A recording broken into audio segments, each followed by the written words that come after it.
Good day. This is the discussion of the module for lesson 3, which is the measures of variability.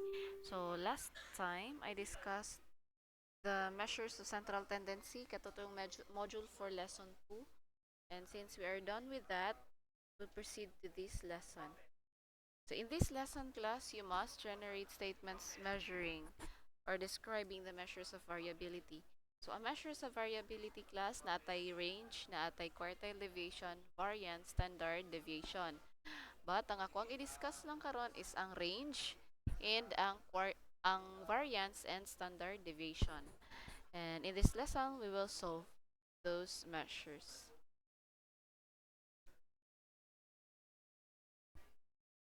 So, di ba, ang sa measures of central tendency, we have learned that the data could be described by selecting a single value which could stand to represent the entire distribution. So, di ba, class, a measure of central tendency, it is used to locate the center of the data. Measures of central tendency, natay tulo, di ba? Natay mean, which is the average. Saon gani pagkuha sa mean? So, i-add tanan values, i-divide kung pila to siya ka buok. The median, so mao na siya ang middle. So, before nato makuha ang median, so first, we must arrange the data. So, kamo na bahala kung from least to greatest ba siya or from greatest to least. So, i-arrange daan bago pangitaon ang tunga. And then, kung nakita ninyo sa isa ka file, katong module for lesson 2, sa median, so para makita ang middle, so gamito na to tong formula nga n plus 1 divided by 2, where n is the number of values. For example, natay 10 ka buok numbers nga given. So 10 plus 1 divided by 2. So kung unsay answer ana, mao na siya ang pinakatunga nga number. So ihapon ninyo. Kung pila ang answer sa n plus 1 divided by 2, ihapon ninyo ang inyong data. Kung ikapila. Next, so again, sa measures sa central ang mode, napadaytay mode. So, ang mode is the most frequent or kung kinsa tong pinakadaghan sa distribution or kung kinsa tong sigig, balik-balik. So, pinakasayon ang mode. Tanawon lang ninyo, kinsay nagsigig balik-balik. However, this measure do not give us the total description of data being examined, particularly the manner on how data are scattered. So, before ta mag-discuss sa variability, so I want you to do this activity para ma-exercise mo ha. So, natay group A and group B. I-try to solve the mean, median, and mode of group A and the mean, median, and mode of group B. So, pag ma-answera na ninyo, pwede ninyo na i-pause ang video para habang ga-answer mo, dili ko magsige yaw-yaw. So, ang inyong buhaton, iposa and then answerin na siya. Daraan na ninyo i-play pag ma-answeran na siya klasa. So, next. So, kung na may answer class, try to observe the answers. So, by inspection, it can be noticed that although the two groups have the same mean, median, and mode, so kung isolve na nato itong group A and group B, ang ilang mean, median, and mode, makita yun ninyo nga pareha silag mean, pareha silag median, and pareha silag mode. But, observe the values dito as a group B. Dere as a group B. Observe the values. Group B are more scattered or more widely dispersed than those of Group A. So, kung ato ang tanawon class, mas katag ang values sa Group B kaysa sa Group A.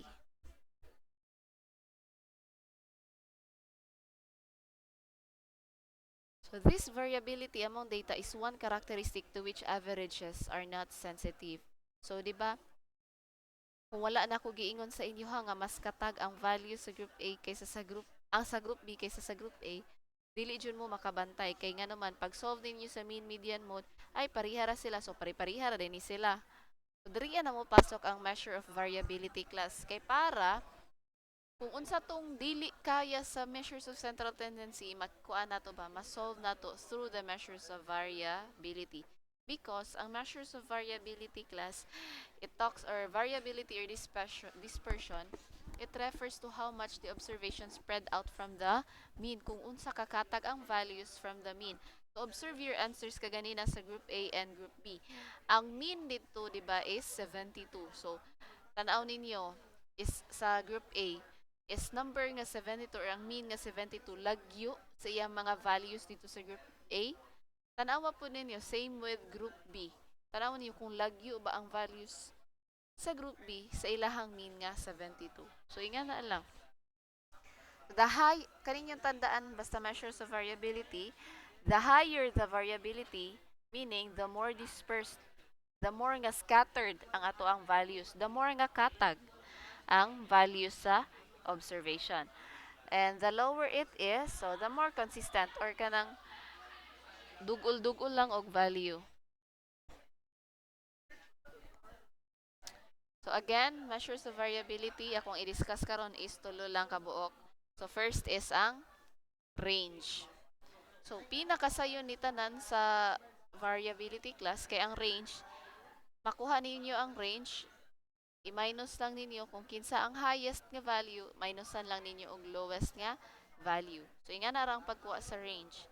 The range is the difference between the largest and the smallest number. So, diri sa group A and group B. So, kung isolve ninyo ang range, sayon lang kaayo. So, dara sa group A, so ang highest niya nga value is 77 man, minusan siya og 67, then we will get the 10. So, therefore, the range of group A is 10. Sa group B naman, same procedure, iyahang range is 58. Now, let's go to the formula for variance. So, para makuha ang variance class mo na siya ang formula. O, ayaw mo kakurat kay ana ang formula. Ing ana gyud na siya. So, S squared is ang symbol para sa variance. Ang N is the number of values or kung pila ka bulk numbers ang given. And then, kanang weird nga letter E dira, that is called sigma or the summation. Meaning the total of x squared minusan siya sa square sa total sa x over n times n minus 1. Ma'am, unsaon man na ma'am? Libog kaayo. So let us have group A. Kaning values sa group A ato ang isolve ang iyahang variance. So kaning mga given diri a class, atuan ni siyang i-butang sa table. Kanitanan, kana tanan, o kana. Now, magbuhatag table para ma-solve ang variance. So, dara. Tanang values nga naa sa group A class, mao na siya ang value sa x. So, ibutang na ninyo, ipalinya na ninyo dira paubos. Pagkahuman og salat sa tanang value sa x class, so tandaan ha, tanan given nga data, mao na siya ang ibutang sa value nga x or sa variable nga x, ibutang na siya sa ubos niya. Tanan ni sila, so pwede ang x is equal to 67, x is equal to 68, hantod 77 na siya. Now, i-plus na to ni tanan values nga naa diriya ubos sa x. Ang total niya is 720. So, meaning, ang 720 class, total man siya sa tanan nga x values. Therefore, ang 720, matawag na to siya og dara, summation of x or the total of x. O, di ba? Naanatay isa nga pwede i-substitute sa kaninga formula. Next, ang giunsa maning mga number sa pikas, ma'am.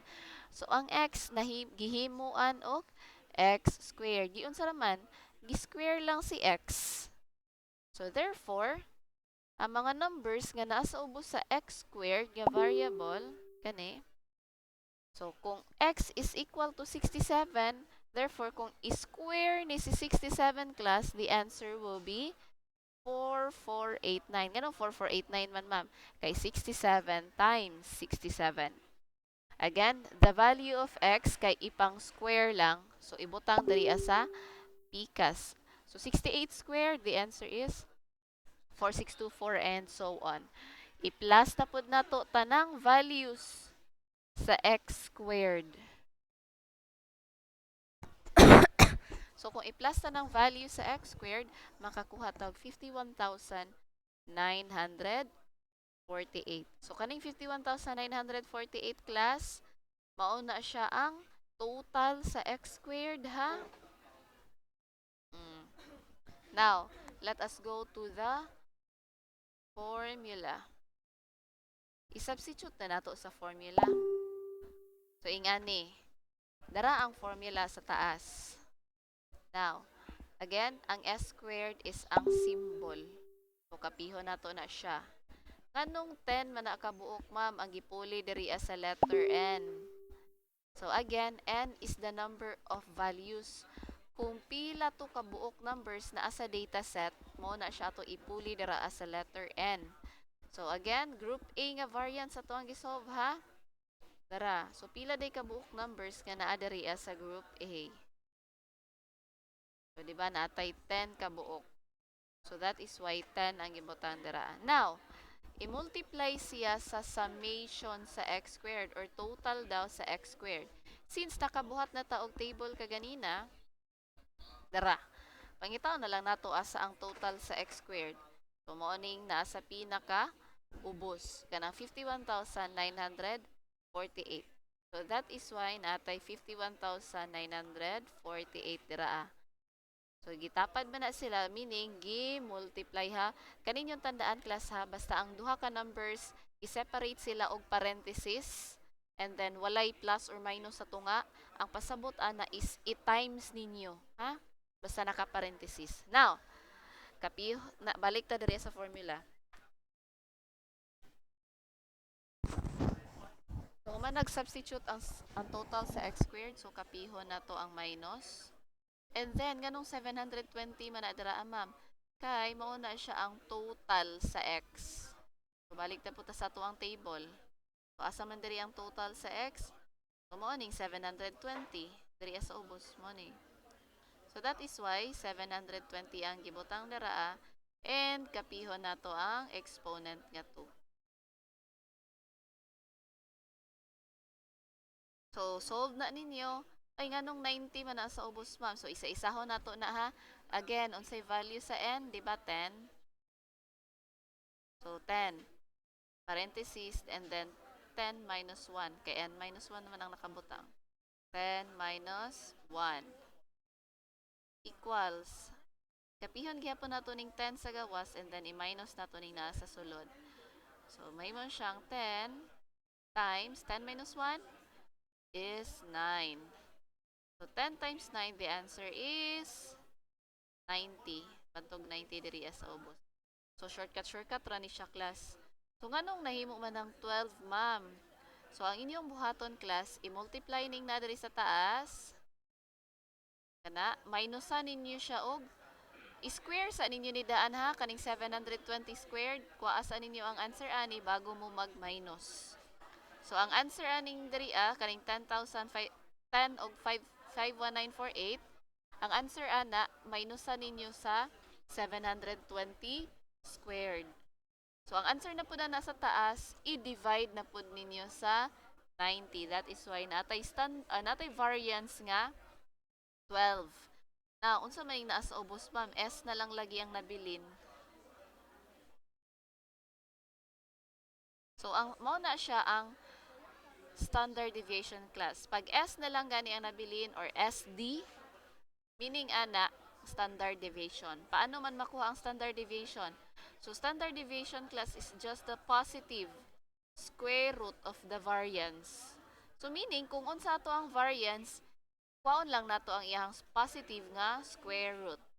So, sa group A, kung pangutanon mo, unsay standard deviation, so, kuhaon lang nato ang square root sa iyahang variance.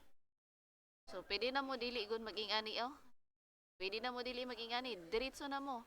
Kay kabaluman mo nga ang standard deviation is just the square root of variance.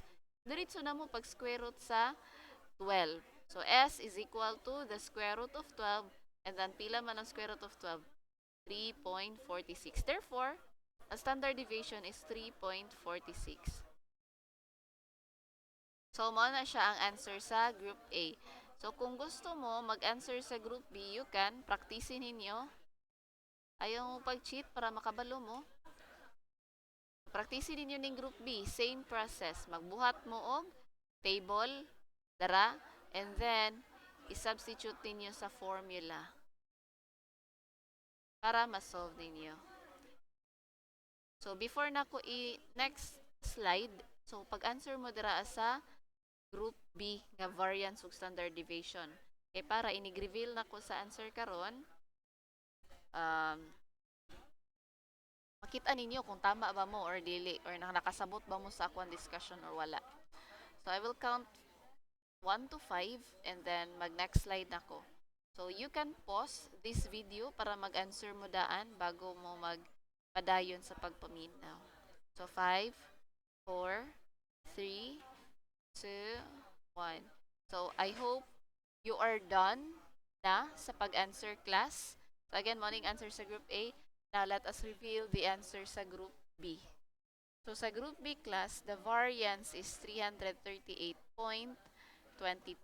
And if we get the standard deviation, square root lang nato na siya, we will get 18.39. So I hope you got the right answer, no? So maulang to siya. So you can have this assessment para mapraktisa ninyo. Decimals ni siya. So I think that is all for this video. I hope you have learned sa ato ang lesson nga measures of variability. So again, this is the module 4, lesson 3.